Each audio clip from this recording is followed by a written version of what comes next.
Hey Eric, I just got home. It doesn't look like you're here. Did you go out somewhere? Oh, I'm out having pizza with my mom. This restaurant's the bomb. This is some of the best diddly darn doggone pizza I've ever had. Hang on, what? You went to eat just the two of you? Duh. You working? What are we supposed to do? Just sit around twiddling our thumbs till you get off? It would have been too late if we sat around waiting at home for you. I get that, but still. Hang on a sec. I think my mom's mad at you. What? Why did I do something wrong? You crashed into another car while you were out driving last week, didn't you? The repair cost came to almost $1,000. I just told her all about it. She almost spat her wine out all over the table. She flipped out and called you a careless moron.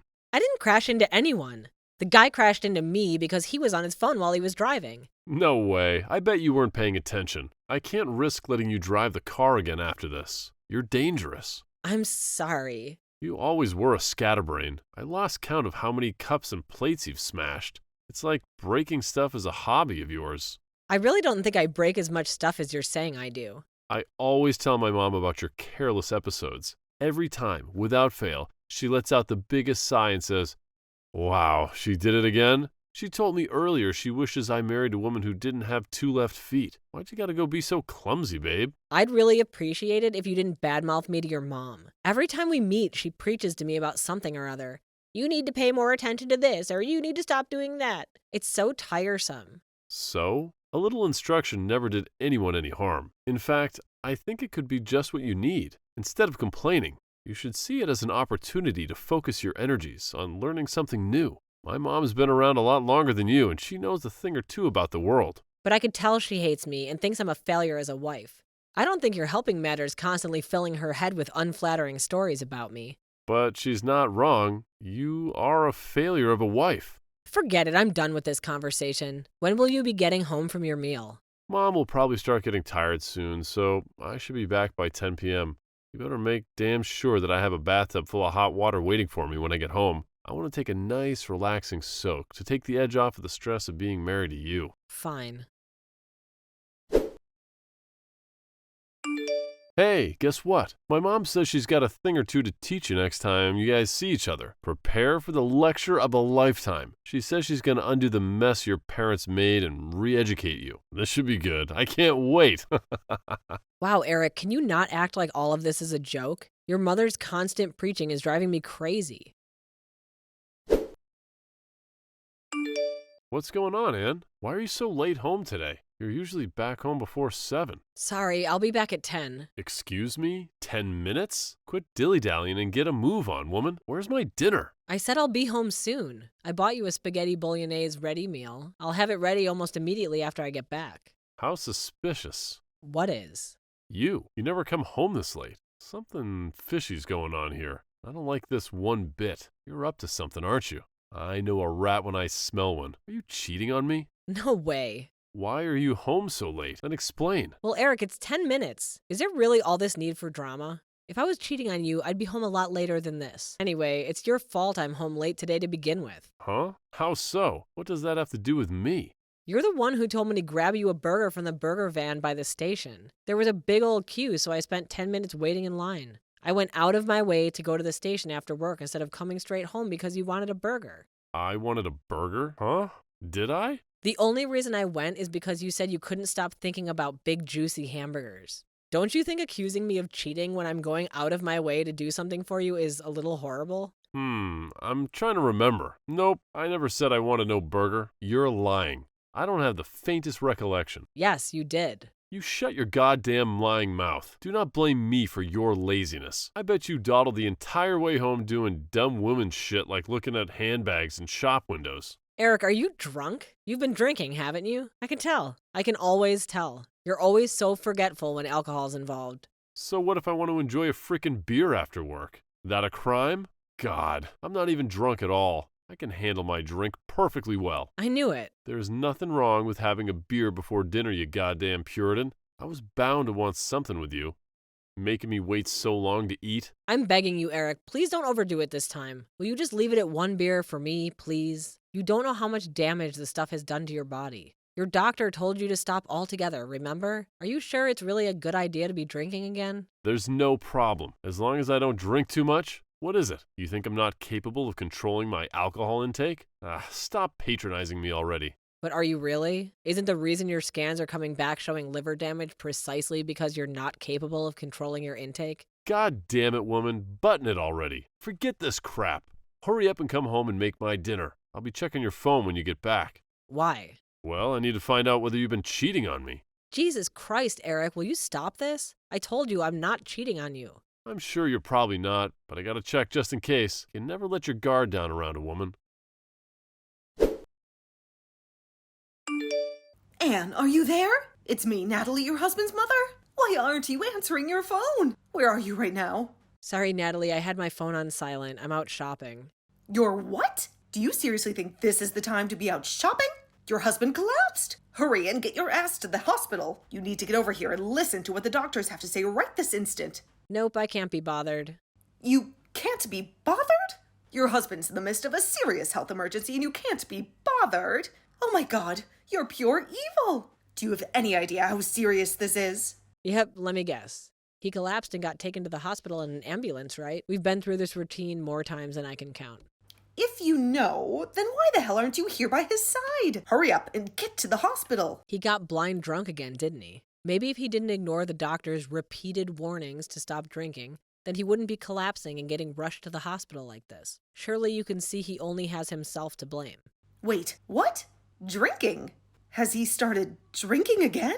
I thought he was clean. He'd been going to those Alcoholics Anonymous meetings and everything. I guess he didn't tell you. Come to think of it, why would he? He always did like to play the model son whenever you were around. He got one of the worst mother complexes I've ever seen. It's actually gross.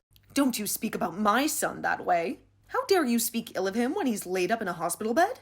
Even if he is drinking again, there's no justifying your behavior. I'll speak ill of him as I damn well like. Let's face it, with the way he acts, he makes it impossible to say anything nice about him. What the hell happened between you two? How can you be this cold to him? He's your husband.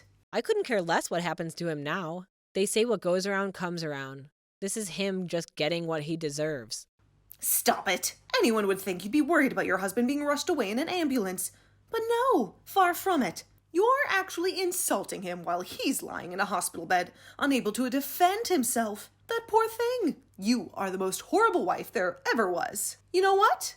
I've had it. This ends here. If you hate my son's guts that much, then get a damn divorce. If he wants a divorce, then I'll be more than happy to go along with it. Something tells me he's not going to be so forthcoming, though. What makes you think that? He probably can't wait to see the back of you if this is what you think of him. By the sound of it, your marriage has been dead in the water for some time now. He does nothing but badmouth you whenever we see each other. Of course. How could I forget the hateful stories he tells you about me behind my back? There's just one problem.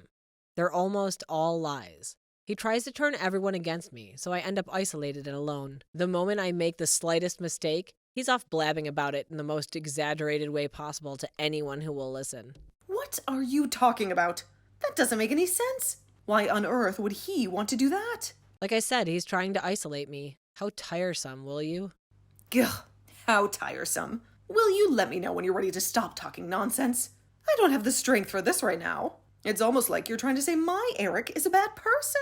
Bingo. That's exactly what he said.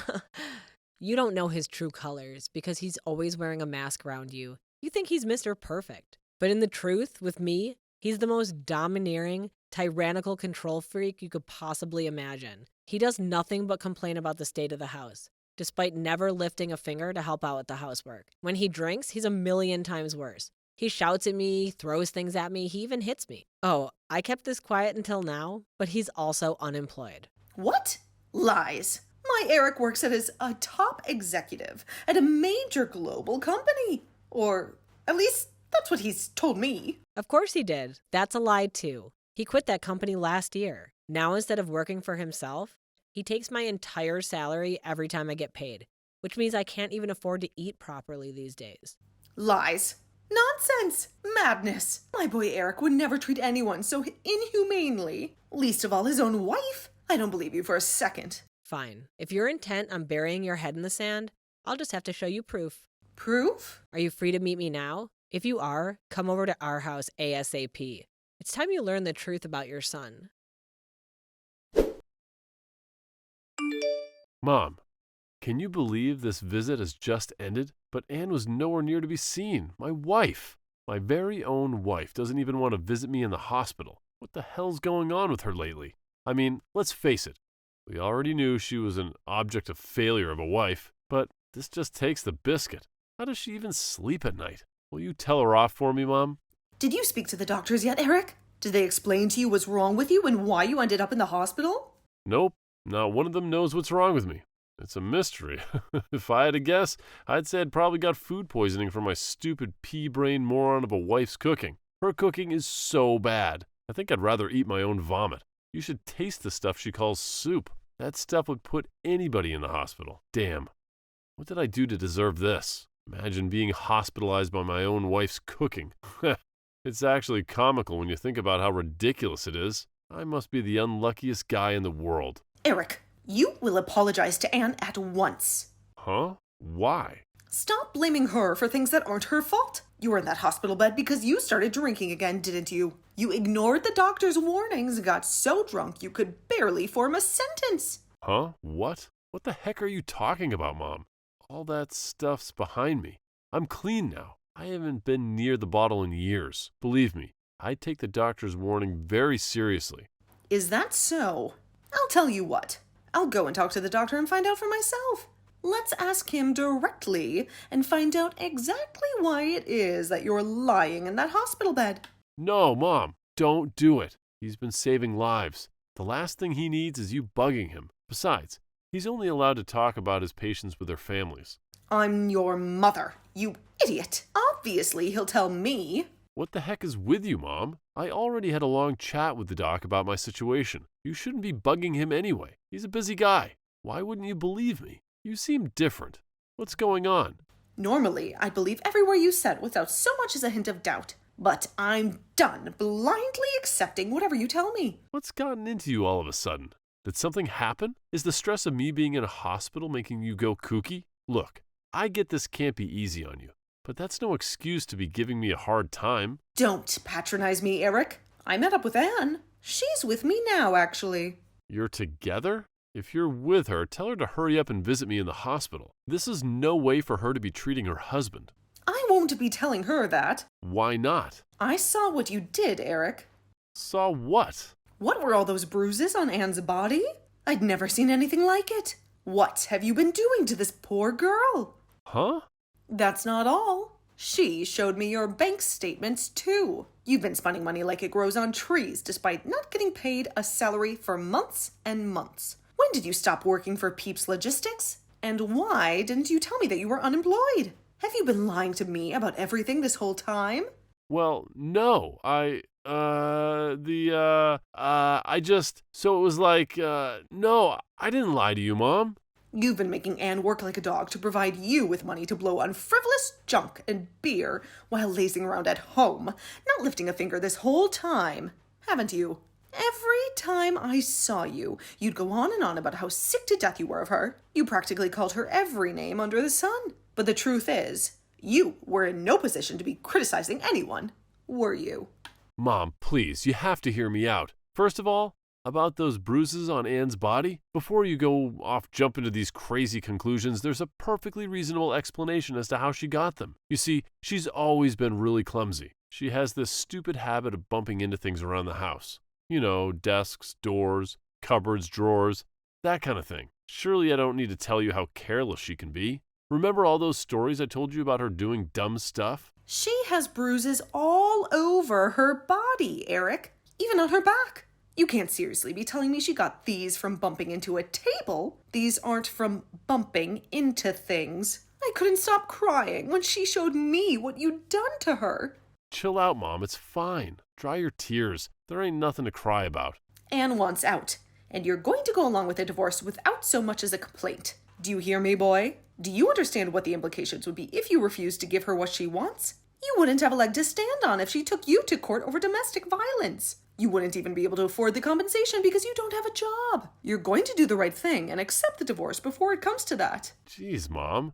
Where the heck is this all coming from all of a sudden? I'm not divorcing Anne. She's my wife. Yes, you are, Eric. If you had any sense about you, you'd do exactly what Mom is telling you to do. I can't tell you how excited I am about getting away from you and never looking back. Thankfully, I was able to get out of the house without worrying about upsetting you and facing more of your beatings because you're in the hospital. Anne, is that you? Your mom's helping me get my things together as we speak. Forget all the crap about court and compensation. I don't have the energy for it.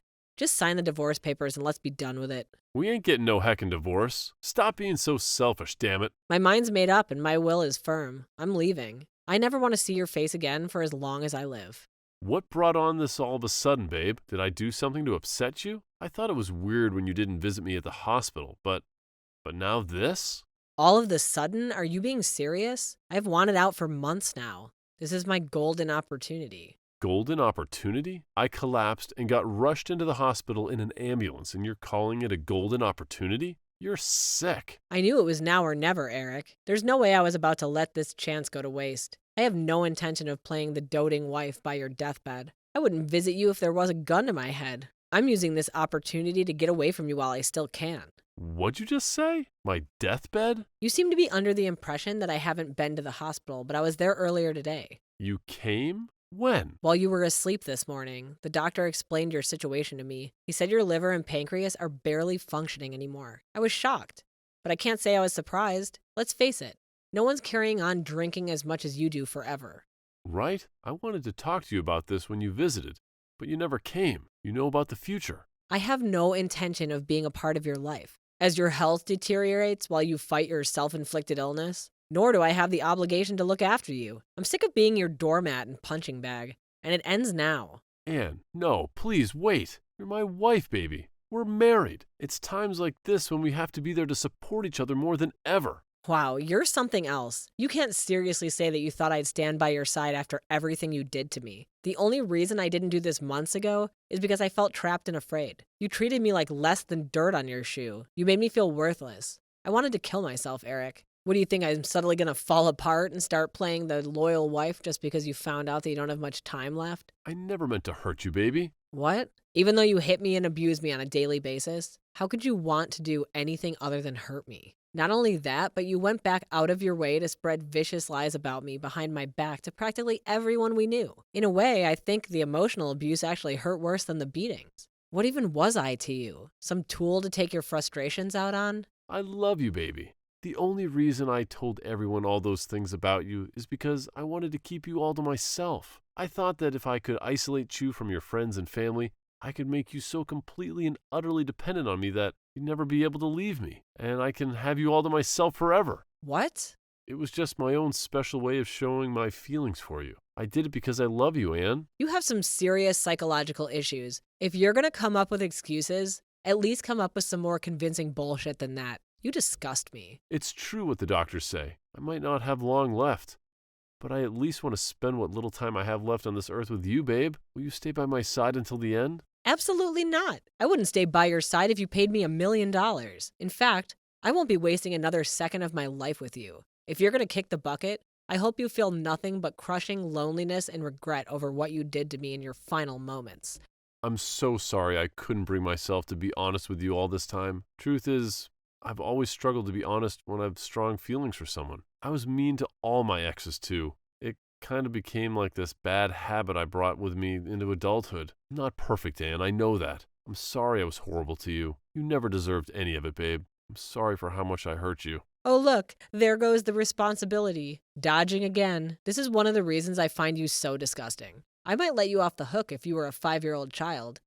But listening to a fully grown man use communication problems as an excuse to try and justify a vicious campaign of physical and emotional abuse makes me shudder. If you want someone to be there for you when you kick the bucket, I suggest you ask your mom. I'll be forgetting all about you and getting started on building my new life. How am I supposed to fight this illness without you here by my side? Where am I supposed to find strength without my sugar dumpling cheering me from the sidelines?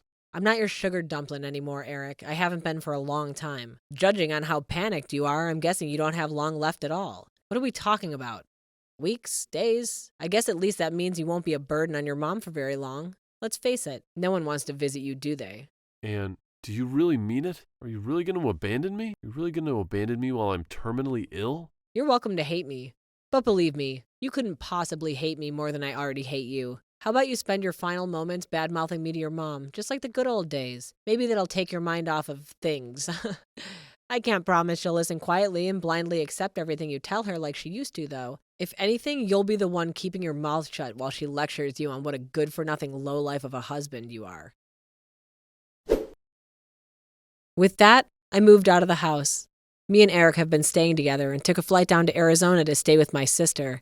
I probably didn't have to go so far, but I wanted to make it as hard as possible for my terminally ill ex-husband to track me down. Natalie became a fixture of her son's bedside, determined to be there for him for the little time he had left, in spite of everything he'd done to me. I don't hold it against her. She's still his mom.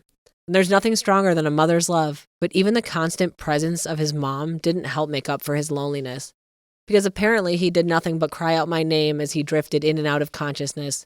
Needless to say, I didn't visit him even once. I also ignored all of his messages and eventually decided to block him when I realized he was never going to take the hint. I heard from his mom a year later that he finally passed away. Apparently, he went quietly asleep in his hospital bed while his mom was picking up supplies for him. In the end, he died alone.